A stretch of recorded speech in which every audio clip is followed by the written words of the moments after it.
Welcome back to another edition of the Edge podcast. Publisher Brenden Slaughter here for BeaversEdge.com, joined by Beavers Edge writer and KEGO radio host TJ Mathewson. We're back with another edition of the Edge podcast, coming to you guys midweek after Oregon State's 55-7 win over UC Davis to move to 2-0 on the year. We're also going to be previewing this week's matchup against San Diego State at Research Stadium, as the Beavers will have a 12:30 kickoff to close out the non-conference slate.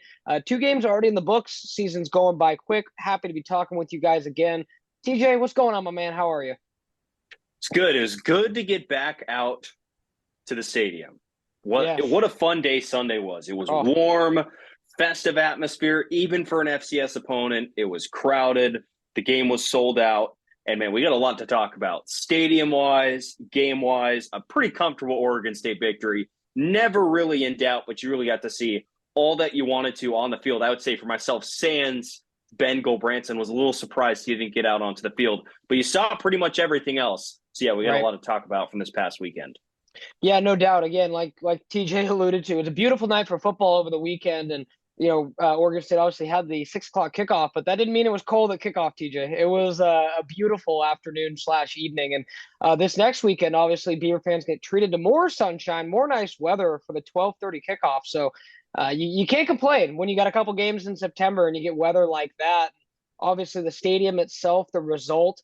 Let's start by diving into the game itself. Then we'll talk a little bit about the atmosphere in the stadium that was, as TJ and I have some reactions and a couple shout outs we got to give as well. But diving right on into the matchup, as I mentioned earlier in the podcast, 55-7, comfortable victory. TJ, is it a stretch to say, the game was over on Oregon State's first play from scrimmage? I think so. That's what I thought. Damian runs through a wide open hole, and we heard Dan Hawkins talk during the week, and I think we had Bob Dunning on our show, who's covered UC Davis for over 50 years, just talking about the mismatch in the trenches. And on the first play from scrimmage, your best unit on the field just plowed a hole right through that UC Davis defense. And Damian Martinez, who barely played, to be honest. He had 100 yards on 2 carries, didn't really have to worry about doing anything else. The game was pretty much over about halfway through the first quarter. Beavers get an interception on the first defensive drive. Offense marches right down and scores. Little resistance from around the Oregon State offense. So, yeah, I'd say in terms of everything you wanted to see, that was it. Brenden, I can't believe Vegas actually decided to put a spread on this game, and they made it 23 points. Yeah, 23 points. What? I'm just curious, the state of the person who decided on that. I mean, anybody who saw a line like that would have to think, what is this? Yeah, I mean, I think to an extent, TJ, I really think, to just be as impartial as I can be here, obviously I think we know what the Beavers are maybe better than most, but I think that it's just that Oregon State still has to prove that national relevancy and respect. And, for everything we heard last week and your conversation that you mentioned with the guy that covers UC Davis football, this was supposed to be one of Dan Hawkins' better UC Davis teams. And again, as we mentioned last week, Oregon State historically has had a few slip-ups with FCS opponents. Did I expect that this year? Absolutely not. Mike Riley's not coaching. Jonathan Smith is. Neither here nor there. But, it's something we actually mentioned on the radio show this week. I mean, Jonathan Smith, even in his first year, he, for whatever reason, has been able to always get his guys up, locked in, and focused for these FCS teams. And he mentioned it at either last week's press conference or this team, and just kind of says that throughout the week they treat them as like a FBS team that deserves their full respect, and then they never get surprised. And I think that's really how that goes. But ultimately, you're 100% right. You texted me on the way down to the game being like, yo, Brenden, that's some easy money on that line. And I didn't. I'm just I'm sitting here thinking about this. I'm like, I know Portland State has struggled this year, but you're telling me there's Oregon should be a 48-point favorite week 1 against Portland State at home, but Oregon State should be less than half of that at home to UC Davis. No. I don't think so. I thought that was kind of crazy. If anybody actually got that line at a sports book, credit to you. I mean, what? Yeah. They don't give many gimmies. That was one of them. Yeah, I mean, and that's the thing is, TJ, we'll get into this weekend coming up a little bit later. But the spread again against San Diego State 24.5. So stay tuned for the end of the podcast. See if TJ is going to give you another opportunity to get some easy money. But to finish the point on the offense specifically against UC Davis, you're absolutely right. Again, Martinez ended up taking just 7 carries on the night. Got majority of them in just a couple runs, as TJ mentioned. Easy pickings for him. And given the state of where the running back depth is right now, that's great. For a non-conference opponent where you can limit how many hits Damian Martinez takes, that's gravy, right? While winning a game going away like this. And then additionally, DJU only playing the first half, that's gravy too, because that's an entire half of football for Aiden Childs. Not a quarter, not a drive, not 2 drives, but an entire half. And I liked what he saw. Obviously, got the passing and the rushing touchdown, and he's coming, TJ. And I guess the real immediate question that I have in my head, I don't think they're going to redshirt him anymore. No, I don't think so too.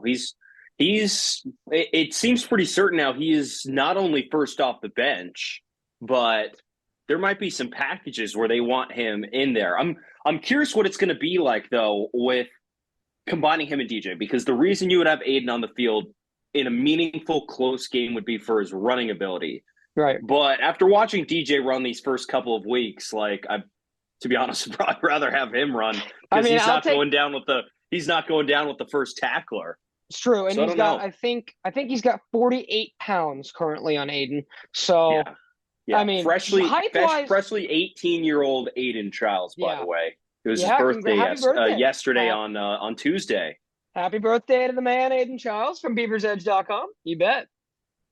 So I don't think they're going to redshirt him. I think there will be, whether it be in a blowout or in a situational opportunity, they will put him in there because he's too talented to not give him some reps. I'm just curious, would they bother using him in a close game? What would they want to use him on, a direct run stretch play to the edge? Would they want him throwing it? You know what would be a little razzled? And again, we have no context on this.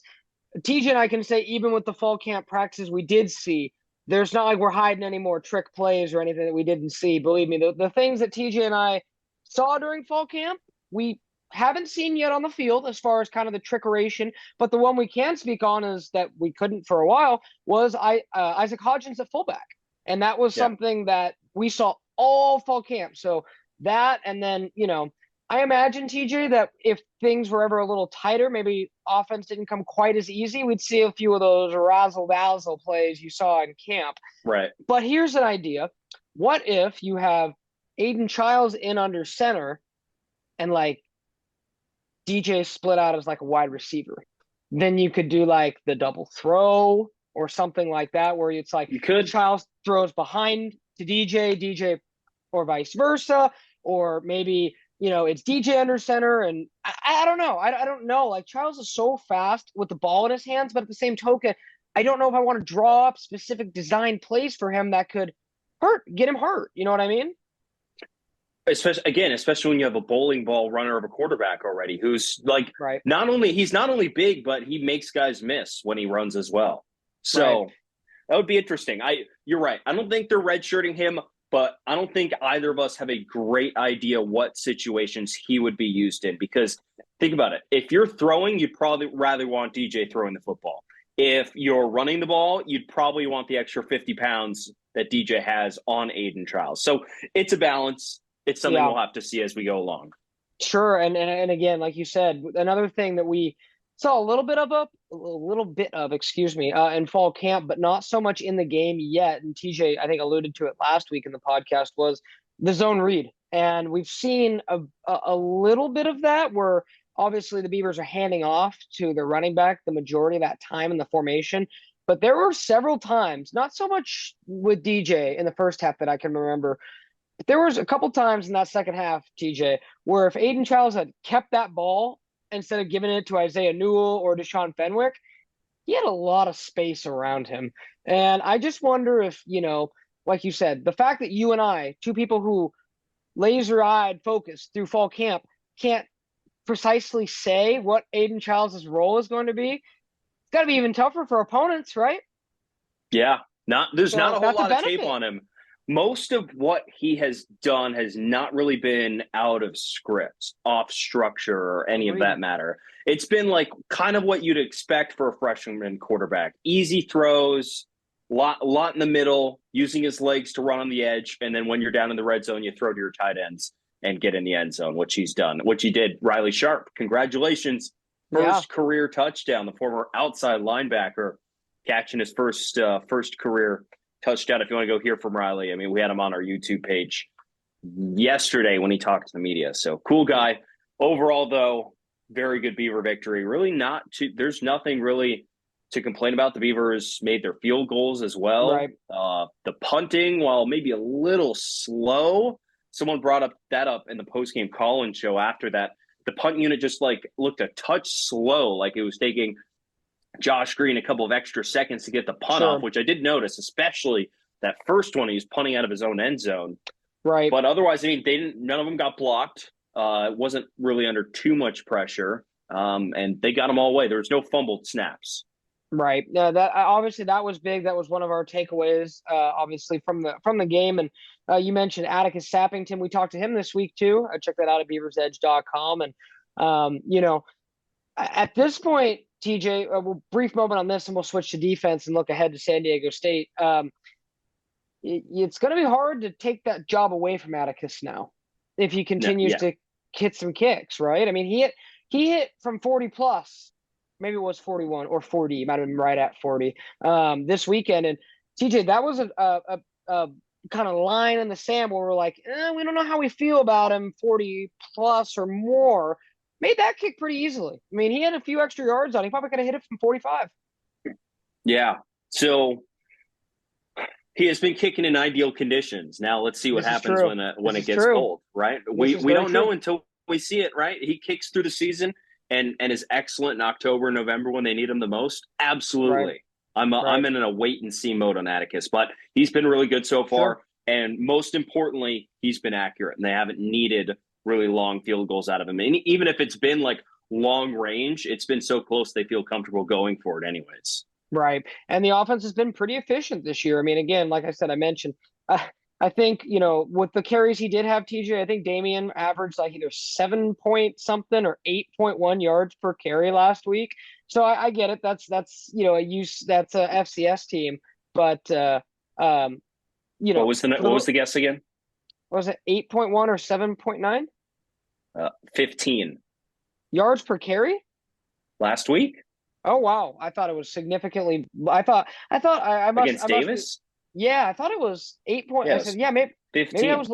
Okay, so The again, team averaged okay, that 7.3. must have been. Yeah, I must have been looking at the team average. But again, even more so impressive. Like when you have a guy that good behind the backfield, and then again, I don't think Deshaun Fenwick and Isaiah Newell are typical second and third stringers by any means. That's certainly going to help Oregon State's offensive output when they can run the ball that well, and then you can't load the box and then cover three really fast receivers. I mean, you were talking to receivers coach Kefense Hinson this week, TJ, and he mentioned when you got Josiah Irish, Silas Bolden, and Anthony Gould out there, there's very few teams who can match that speed stride for stride. So you shut down Oregon State's running game. You're going to have a speed guy going deep. You're going to have a speed guy in an intermediate route. And you're going to have a speed guy in like a slants type route.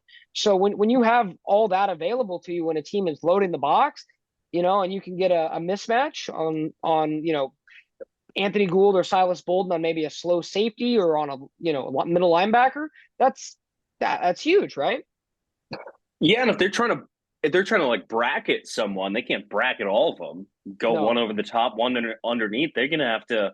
Someone's got to be one-on-one, and I think that's why it's so important that Zach Card really got high usage Good point. this past weekend. Tied for the team lead, 4 catches, 21 yards. Have yet to really see the excuse me distance from Zach, but it's gonna be one of those guys who's gonna be wide open, have an opportunity to really burn some yards with these defensive backs. I'm Yeah, curious to see the creativity that they and I they think exude these guys on once Pac-12 play starts. oh certainly, and I think you hit the nail right on it again there, TJ, because I think we kind of knew from fall camp that Zach Carr was going to be a guy, but to hear Coach Hinson mention that He's essentially, his words, Anthony Gould 2.0. That's good. That's going to certainly help out Oregon State's, future receiving core, and Aiden Childs, obviously down the line too. So a lot to like. And then obviously defensively, TJ, I think the only thing you can really nitpick is that it wasn't a shutout, and that, Isaac Hodgins and a few of the other guys, defensive guys that came into the post-game press conference were a little like, darn, we could have held them to a 0 there, Other than that, uh, there was maybe one early in the game. UC Davis broke some runs, right? They broke a few big Right. runs, kind of got into the second level a little bit, but very much like San Jose State we were talking about last week, even when they were moving the ball early and it was like 7-0 or their first drive, I think they got one. I can't remember if they punted right away on their first drive or if they got a first down and then punted. But regardless, it like San Diego State or San Jose State, excuse me, it never seemed like this game was in question or, out of reach. No, it wasn't. And so like they forced an interception on that first drive, and That's right. I Yes. get why these guys are so disappointed. I mean, look at this. UC Davis, before throwing that interception on the first drive, gained 47 yards on 6 plays. After that, they did not gain more than 26 yards on any of their drives before that final drive in the fourth quarter where they go 10 for 75 and go down the field and score.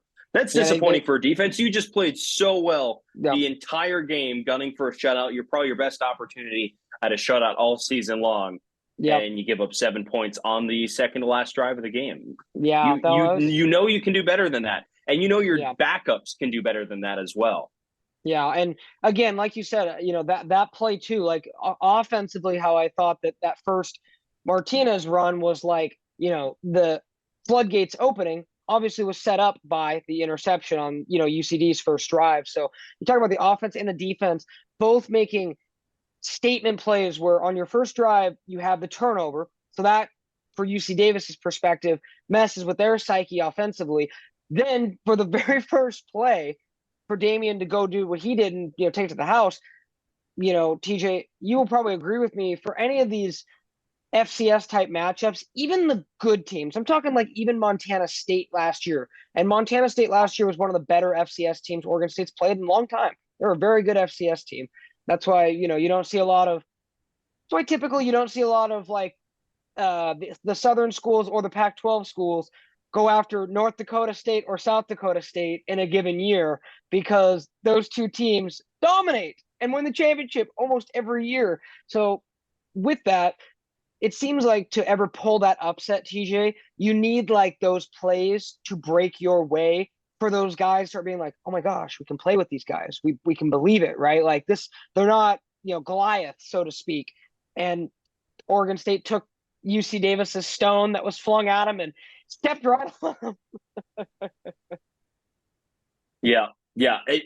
It was everything you could have wanted for a home opener. Speaking of the home opener, let's talk a little bit about the stadium, man. Yeah. How cool was that? How Very. Cool was that? For TJ, as someone who had been going to Oregon State games since I was a kid, and can remember when my folks had tickets on the west side, and we would go to a game, and circa like 2005, 2006, this is like 10-year-old Brenden right here.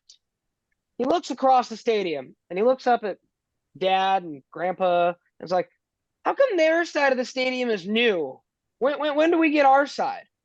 And they're like, oh yeah, it's gonna come someday. It'll come one day. TJ, I had heard for, basically from that point on that the West Side was eventually going to happen. So for the Beaver fan who has been waiting for it for a long time, it was a long time coming. And, it's been, systematically, like they started with the Valley football, or started with obviously the east side, then did the end zone, then did the other end zone / the terrace, then completed it with the west side. And, obviously a lot of like first game, like, craziness as far as like everyone being packed in like sardines, and a little bit of chaos and like the food concessions and whatnot. Because from what I heard from Oregon State, everybody on the east side of the stadium came to the west side to try out the new food. So keep that in mind, TJ. The east side might have the emptier concessions this year. For you and your vouchers. I know, right? Yeah, no, I mean, all considering, It was a great atmosphere for someone who had been going to Reeser for a long time, both as a media member and as a football fan. It was it was a treat, right, to be able to see that finally put together. And I think Oregon State fans really like the atmosphere. From what I heard, the sound system was maybe a little loud, but actually it maybe might have been, since the Oregon State, got a near penalty for cranking that chainsaw a little too much, TJ. But yeah, I mean, all considering, when you talk about the experience, the fans I talked to and whatnot, they loved it and seemed like it was everything they wanted and more. And TJ, you actually ran into a fella who was supporting the Edge podcast. Yeah, we were looking for a friend of ours, and I'm standing next to one of the rails. I think it was what, 25, 30 yard line of the north end zone on Beaver Street. I'm looking, and our friend here was just like kind of looking at me out of the corner of his eye. And usually someone's like, "Oh, I recognize you, but I don't know what to say at this moment." And he Sure. came over and introduced us and said he said he listened to the Edge podcast. And this is when I'm waiting for you too I know, to get right? over there. You had went to go see your family, and I'm Yeah. waiting for you to come. And yeah, it was super cool. So he said he watches us here on YouTube. So I forget your name, but thanks for watching. We appreciate it. It was good running into you. And if you recognize Brenden or I at the stadium, please feel free to come give us a Yes, hug. We'd appreciate yes. it. Yeah, tap us on the shoulder, smack us on the back, say what's up. We love to talk to you guys, love your guys' support, and it's always fun to put names to faces and get different perspectives. And you never know, maybe one day you could be a guest here on the Edge podcast. So we always like to keep things fresh and moving. So again, yeah, shout out for anybody who recognizes the Edge crew. But going back to what you said, I thought Beaver Street was cool. Few things Brenden Slaughter, would tweak in the press box, but that's a podcast conversation for a different day. Other than that, I thought it was great. The stadium, the bones of it, having nice, clean bathrooms, pretty cool. I'd be curious, anyone can drop their notes in the comments, how during the game the concessions experience was when it died down. Like, if their thing was you'd be able to kind of still see a lot of the game action from Beaver Street while in line for concessions. It was kind of a madhouse when I got my slice of pizza. So, and I hope they kind of maybe dial in the flow of traffic on Beaver Street. They kind of Right. need to take the right way being one way and the left way being one way, kind of have it going like a whole, Corvallis is fond of one-way streets, TJ. It should be pretty easy to make it happen. Yeah. So it was very noticeable how many of the seats in the upper deck were empty because people just wanted to stand on Beaver Street the whole game. Agreed. And I don't mean like mill around on Beaver Street. I mean No, stand in the middle of it Yep. and clog it up. So listen, we love you, Beaver you are fans. allowed to do whatever you want. However, it does lead to a bit of a cluster down there on Beaver Street. And I will say, especially for some of us media members, that where our elevator gets out on the south side, if you want to go to the Valley Football Center, you got to walk through Beaver Street. Or if you want to walk back towards the parking structure, going from that elevator, you need to walk. The quickest way is walking through Beaver Street. And it is a very slow trek to get through there. Yeah. So I'm curious to see how it will thin out as the season goes along, as the shiny new excitement wears off. Sure. And if people want to sit in their seats more, realizing it's overcrowded. I was getting very much the vibe, like a T-Mobile Park vibe from it, yes. though, because it's like T-Mobile Park has the pen out in left center field where people buy their bleacher tickets, but they'll go stand out in the beer garden next to the bullpens the entire game. And that's kind of what it felt like, except this is a football game, so it makes it even weirder and more unique. But from everything I heard from the fans we've had on our show here, from the call-in show after the game, it was a huge hit. Yeah, I mean, agreed. And maybe some of that, TJ, is the fact that it was UC Davis. And fans are like, I don't really need to pay attention as much as I just want to be here and have the experience, right? I mean, yeah, I think even San Diego State, like, again, if Oregon State's going to put on a show like they did these 2 weeks, compared to like a Utah, I imagine it's going to be every butt in every seat. You know what I mean? Or Washington. But these first couple games, I think it was the ease of the opponent and also just the nice weather, that being a nice aspect of it too. But but yeah, it was kind of funny, TJ. I think I told you I got a chance to do a little bit more kind of like exploring the best routes to places as I was the guy who closed down the press box on Saturday night. There was not one person other than the cleaning crew that came and tapped me on the shoulder, being like, "How much longer are you gonna be? Because we're cleaning in here." So no biggie. Just that's the work BeaversEdge.com does. So we make sure to I, crush it in the content game department. TJ will vouch too, because I sent him a picture when I got home at 3 o'clock in the morning. yeah, I so I did find like an easier way out of the press box. If you go down those stairs next to the coach's elevator. By the way, Yes. do you know if the media can use that elevator? Because I like did I to walked leave. past it. I did You to did to leave. leave. It was Yep. like it was unguarded when I was walking out. It was like I know. I left halfway through the fourth quarter, but it Right. wasn't like because I have to get back here to host my post game show. But it was like Yeah, of course. unguarded, so I'm like, can I use this elevator? I wasn't sure, so I took the stairs. And if you take that staircase down, it's like there's like a separate exit stairway that goes directly down from the press box. It was super weird. I was like the only one on those stairs. Yeah, see, I need to get there a little. I think I was a little overstimulated with the new stadium, and I'm like, I got my bearings a little bit, but I'm like, I still don't know the best way to get out and all that. So I'm sure we're boring you guys with all of our behind the scenes media jargon. But all that aside, continue to stay tuned to TJ and I, as we're going to be at every game this year. We're going to have some awesome experiences, and hopefully we'll be sharing some cool moments with you guys as well. And as TJ mentioned, say hi if you see us out in the crowd. We'd love to say what's up to you guys. TJ, to close out the pod, let's talk a little Aztecs, talk a little San Diego State. And again, I not to say overconfident or cocky, but I really don't think this is going to be a game Oregon State struggles with. I mean, TJ, I know you're a big fan of Vegas and Vegas lines. Me too, man. If Vegas is right on this one won't be close. And we saw what it looked like week one, where the Beavers are, a 17-point road favorite. This is like in the same ballpark in terms of favorability. And we watched a Mountain West team and a very good Pac-12 team take the same field. And one team was clearly faster and more physical than the other. We have tape on that for San Diego State. I went back last night and I watched those highlights with UCLA. UCLA ran them off the field for a good chunk. They doubled their yardage. They had 14 explosive plays, which is a pass of 15 or more or a run of 10 or more yards. They were just gashing them up and down the field. The difference in explosiveness from both offenses, I think, is what stands out the most. If you look at San Diego State, they're not a very explosive offense. They run the ball a lot. They couldn't run the ball a lot last week. They had to pass the ball nearly 40 times.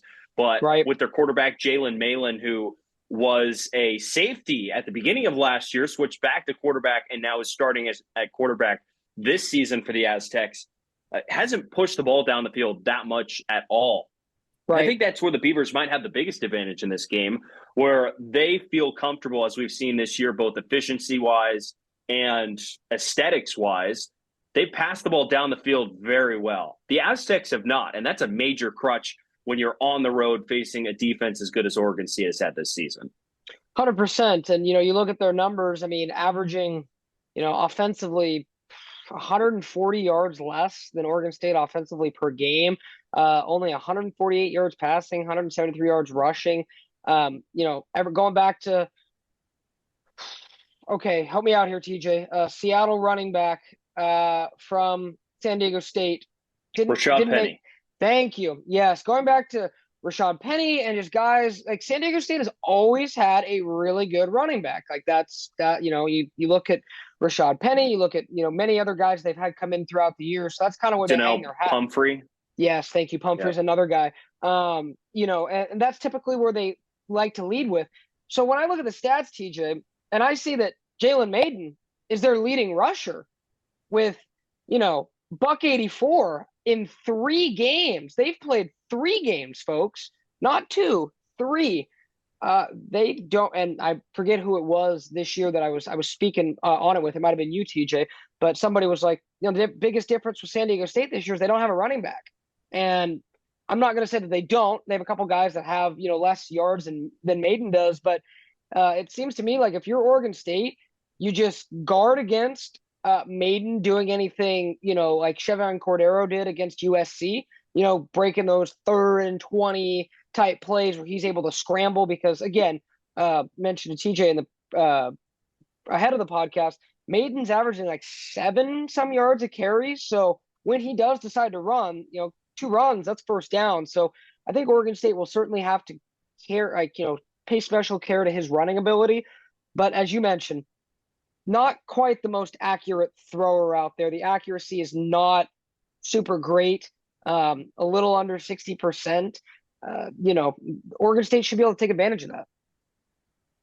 It's so you mentioned that he averages 7 yards a carry, and I think that honestly highlights how bad the running game has been this season out of him, because they're outside the top 100, or they're just inside the top 100 of yards per carry. Under 3.5 yards a carry this season. Oof.